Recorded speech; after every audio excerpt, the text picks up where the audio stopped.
Hi guys, আসসালামু আলাইকুম। Welcome back to my channel. চলে এসেছি আবার একটা নতুন ঝকঝকে তকতকে ব্লগ নিয়ে তোমাদের কাছে।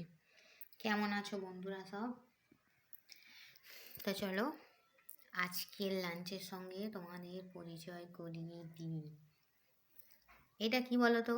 এই রান্নাটার নাম কি বলো তো? আমাকে সবাই কমেন্টে জানাবে, ঠিক আছে? এই রান্নাটার নাম আমি জানি না।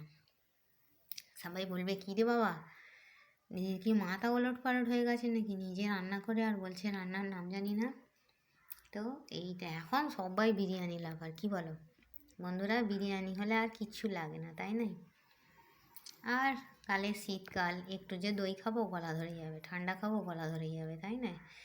ঠান্ডা ঠান্ডা রসগোল্লা খাবো, তাতে গলা ধরে যাবে। তাতে তাতে কি, খেতে তো হবে কি? তো চলো আজকে রান্না করেছি বিরিয়ানি।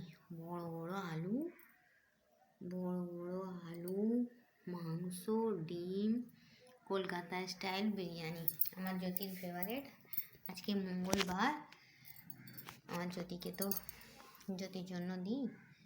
আমার শ্বশুর শাশুড়ি, দাদাজি, দাদিমা, নানিমা, নানাজি সবার জন্য দিই।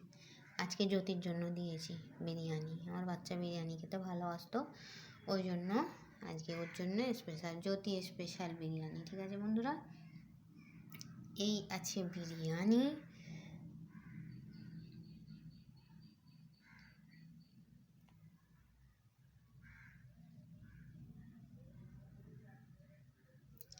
আর আছে স্যালাড, আর আছে জল। ঠিক আছে বন্ধুরা, এই ছিল আমার Kolkata style egg beef biryani. ঠিক আছে, সিম্পল লাঞ্চ মেনু। এই বলে আমি আমার ব্লগটা ছাড়ছি।